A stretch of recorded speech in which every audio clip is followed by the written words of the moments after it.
ይዛታለች። 5 ዓመት የሰራችበት ደሞዝ አልሰጠቻትም። የ5 ዓመት ደሞዟን መክፈል አለባት። ልጅቷ ኤምባሲ እሺ ብላ ከገባች ኤምባሲ 5 ዓመት ደሞዝ ይቀበላታል። ልጅቷ ግን አሁን አወጣ ከ2 ሳምንት በኋላ ወስዳታለሁ ነገ ወስዳታለሁ እያለች መንገድ ላይ ከጠላቻት ልጅቷ ወጥታ ጠፍታለች ብላ በላክ ታደርጋለች። ከዛ በኋላ እኔ የማውቀው ነገር የለም ደሞዟስ ስትባል ደሞዟን ሰጥቻታለሁ ይዛ ወጥታለች። ከዛ አሀ ልጅቷ እኮ እብድ ናት ብሯን ጥላለች መንገድ ላይ ትላለች። 5 ዓመት የሰራችበት የለም በባዶ እጇ ትገባለች ማለት ነው። ሀገር ላይ 2 ዓመት አፈር በርታ የሰራችበትን 2 ዓመት ደሞዝ የላከችው ለባሏ ነበር። እሱ ቤት ሰርቶ ሌላ ትዳር መስርቶ ልጅ ወልዶ እየኖረ ነው። እቺ ልጅ ባዶ እጇ አትሊስት ሀገር ቤት ያለው ቤቷ ራሱ ባልዮ ወስዶ ለና ቤተሰቦቿ ማስረከብ አለበት። በጣም ተዘልማለች፣ በባልም ተዘልማለች። የ5 ወር ሙሽራ አግብቶ በ5 ወር ነው የላካት። የ5 ወር አግብቶ በ5 ወር ነው የላካት። ቪዛ ጨርሶ የደላላውን ቁጥር መስጠት አልፈለገም። የደላላው የለም ቢሮ ተዘግቷል ይላል።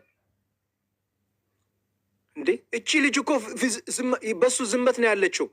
በዚህ የኔ ቦታ ሆኖ አሁን ተቀምጦ ተሯሩጦ ለልጅቷ መድረስ የነበረበት ባልየው ነው በመጀመሪያ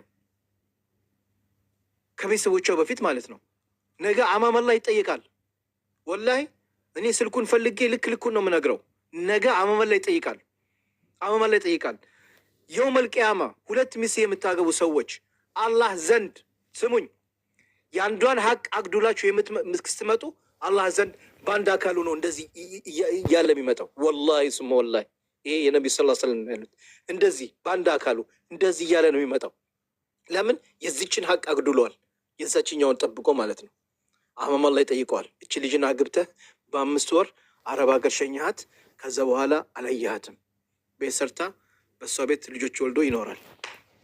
ይሄ ነበረ ተዋሮጦ ኤምባሲ ሄዶ ውጭ ጉዳይ ሚኒስትር ሄዶ ልጅቷ የታለች ብሎ መጠየቅ። ልጅቷን ራሱ ነው የላካት፣ ራሱ ነው ቪዛ ጨርሶ ምን ብሎ የላካት።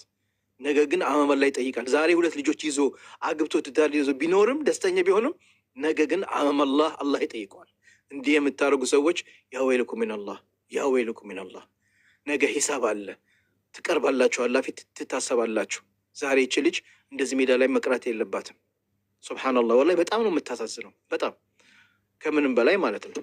እኔ ግን የእሱን ቁጥር ፈላልጋችሁ አምጡልኝ እነግረዋለሁ። ማለት ገና ነው ምናምን ሊልህ ይችላል። እንደው እንደ ኤምባሲ ሰራተኛ ሳይሆን እንደ አንድ ኢትዮጵያዊ የሴት ልጅ አባት እንደሆን በቃ እንደዛ አስቡ፣ ልጅቷን ይርዳት። የምር እነሱ ምክንያታቸው በጣም አያልቅም። ወላሂ እኔ የምፈራው ነገ እቺ ልጅ አውጥታ ጥላት መንገድ ላይ ሬሳዋን እንዳናገኝ ፍሩ፣ የጀማ ፍሩ። እቺ ሴትዮ አላህን ብትፈራ ኖሮ ወስዳ 5 ዓመት የሰራችበትን ደሞዝ አትከለክላትም ነበር። ወስዳ ኤምባሲ ታስረክባት ነበር። ገባችሁ? ይሄ ነው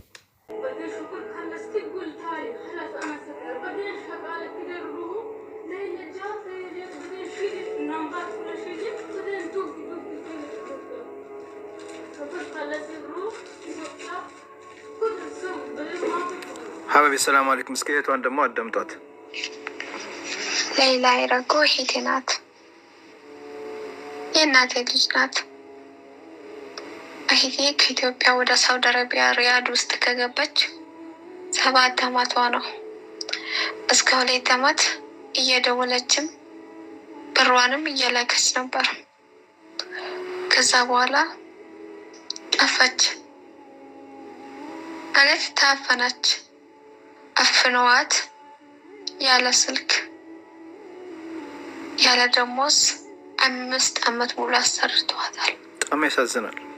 5 ዓመት ሙሉ አገለግላለች። የአንድ ብር 50 ሳንቲም ሳይሰጣት ማለት ነው። 5 ዓመት አባዙት። 5 ዓመት በ1,000 ብር ብቻ አባዙት። በ1,000 ሪያል ወይ 1,200 ሪያል አባዙት። የ5 ዓመት ደሞዟ ስንት እንደሚመጣ። ስለዚህ እቺ ልጅ ከዛ ቤት ኤምባሲ ማውጣት አለባት። በፖሊስ ነው ከዛ ቤት እቺ ልጅ መውጣት ያለባት።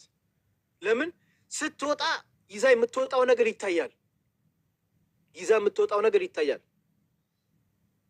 እጇ ላይ ብር የለም ምን የለም። ለምን ኤምባሲ ሲረከባት የለም። ገባችሁ? ስለዚህ ሴትዮዋ ፕላን እያደረገች ነው። ከ2 ሳምንት በኋላ ያለችው ይህን ራሱ አስፈራርታኛለች። ቁጥርሽን ለፖሊስ ሰጥቼ እንትን እላለሁ፣ ሁለተኛ እንዳትደውይልኝ ነው በተደጋጋሚ ጊዜ በቃ አሳስርሻለሁ፣ ለፖሊስ ቁጥርሽን እሰጣለሁ፣ ሁለተኛ እኔ ጋ እንዳትደውይ ብለኛለች። ለእኔ ራሱ ማለት ነው አለ ያለችው ራሱ አለ ልክ አለ ናቸው اي رقم ثاني راح ابلغ عنكم. البنت تقول ما تعرفكم. انتوا ايش؟ انتوا مين؟ ይኸው ለእህትየው ከአሁን በኋላ ብትደውይ እኔ አንቺ ላይ እከስሻለሁ፣ አንቺን እከስሻለሁ። ልጅቷ እናንተን አላቃችሁም እያለች ነው። ይኸው እኔ እኮ በቂ መረጃ ነው እኮ። لو عاد ارسلتي لي او جاني اي رقم ثاني راح ابلغ عنكم. البنت تقول ما تعرفكم. انتوا ايش؟ انتوا مين؟ እንግዲህ ለገዛ እህቷ ነው እንደዛ የምትላት። ልጅቷ እኔ አላቃችሁም አልፈልጋችሁም እያለች ነው። ከአሁን በኋላ ብትደውይ በአንቺ ላይ ክስ ነው የማቀርብ። እናንተ ማን ናችሁ? ምንድን ናችሁ እናንተ እያለች ነው የምታወራው። እንዴ እቺ ሴትዮ ሀቀኛ ብትሆን ኖሮ ቤተሰቦቿ ናቸው ተጨንቀው ነው እቺ ልጅ እናት አባት አላት ብላ ወስዳ ለኤምባሲ እቻት ልጃችሁ ተረከቡኝ እየደወሉ ቤተሰቦቿ እየጠየቁኝ ነው፣ እኔ ግን አላቅም እሷ አልፈልግም እያለች ወስዳ ለቤተሰቧ ለኤምባሲ ታስረክባለች። ግን ኤምባሲ ሲደውል ባለፈው ደውልላታል። ስራ ቦታ ነኝ፣ የመንግስት ሰራተኛ ነኝ፣ ከ10 በኋላ መልስላቸዋለሁ። ስልኳን ዘጋች። ኤምባሲ ተደጋጋሚ ደወለላት፣ ስልኳን አታነሳም። አሁን ደግሞ ከ2 ሳምንት በኋላ ለእኔ ያለች እንደዚህ ነው። ከ2 ሳምንት በኋላ ወስጄ አስረክባታለሁ። በዚህ 2 ሳምንት ውስጥ ፕላን አርግታለች። ወስዳ ልጇን የሆነ ቦታ ትጥላታለች። ልጅቷ የት እንዳለች አይታወቅም። እሷ እስከምትፈለግ እስከምትገኝ 1 ዓመትም 2 ዓመትም ምን ሊፈጅ ይችላል? ማን ነው የሚያውቃት? መንገድ ላይ እየሄደች ከዛ በኋላ ገንዘቧስ ስትባል ስትጠይቅ ስትችዋ ብሯን ሰጥቻታለሁ፣ 5 ዓመት የሰራችበት በየወሩ ደሞዟን እየሰጧት ቤት ውስጥ እያስቀመጠች ነው ትላለች። እሺ ገንዘቧ የት አለ? ይዘው ወጥታለች። 5 ዓመት የለፋችበት እች ልጅ አፈር ድሜ ይበላል። 2 ዓመት 7 ዓመቷ ነው። 2 ዓመት የሰራችበትን ደግሞ በየወሩ የምትልከው ለባሏ ነበር። ባሏ ቤት አሰርቶ ሌላ ትዳር መስርቶ እየኖረበት ነው። እች ልጅ መጨረሻም ባዷን ትቀራለች፣ ወይ መንገድ ላይ እንደ እብድ እየሮጠች መኪና ይገጫታል። ከቤት ወጥታ ማታውቅ ልጅ ናት። 7 ዓመት ሙሉ ቤት ውስጥ አፍናታለች።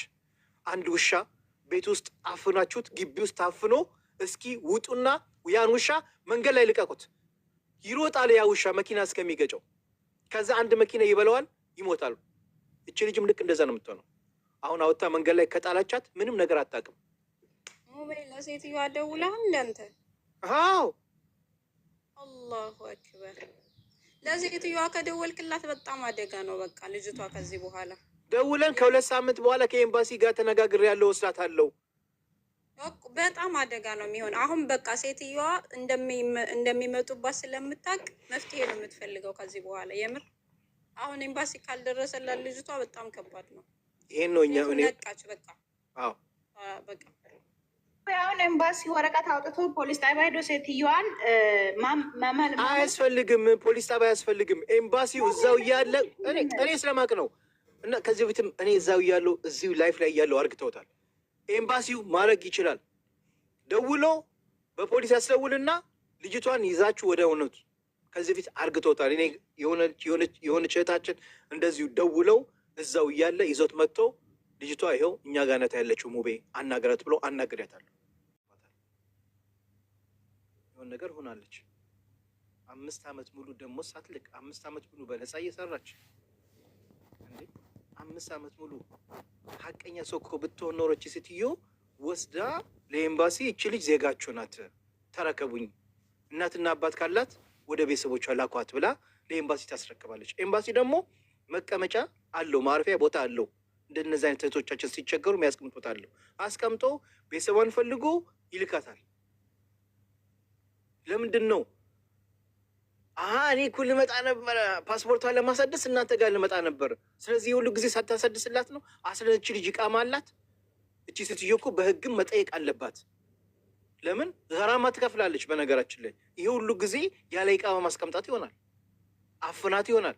ለምን አሁን እቺ ልጅን ወስጄ ለኤምባሲ ከሰጠዋት የሁሉ ጊዜ ያስቀመጥኩበት ገራማ ወይንም አሁን አውጣ ልጅቷ ሜዳ ላይ ልጥላት ይሆናል። ገባችሁ? ልጅቷ ሜዳ ላይ ትጥላትና ጠፋች፣ ኤምባሲ ጠፋች ብላ በላክ ታደርጋለች። በላክ ካደረገችው በኋላ ጠፍታለች፣ ልጅቷን አላቃትም ብላ በላክ ታደርጋለች። ከዛ በኋላ እሷ ምንድን ነው ራሷን ለማዳን ገራማ እንዳትከፍል ይሄ ነው። ለምን ገራማ ትከፍላለች? አሁን ልጅቷ በሽተኛ ናት፣ አውጥታ ውጭ ብጥላትስ በዚህ 2 ሳምንት ውስጥ ከ2 ሳምንት በኋላ ወስዳታለሁ ምትል ከሆነ ማለት ነው። አስቡት እናንተ ወስዳ ጥላት ልጅቷ የታለች ስትባል እኔ እንጃ ወጣች፣ ቤት በር ከፍታ ወጣች። ከዛ በኋላ እሷም ከገራማም ትድናለች፣ ከምንም ትድናለች። ሴትዮዋ አውቃ ነው እንደዛ ያለችው። ስለዚህ በአስቸኳይ ኤምባሲ ዛሬ ይዛት እንድትመጣ ማድረግ አለበት በአስቸኳይ።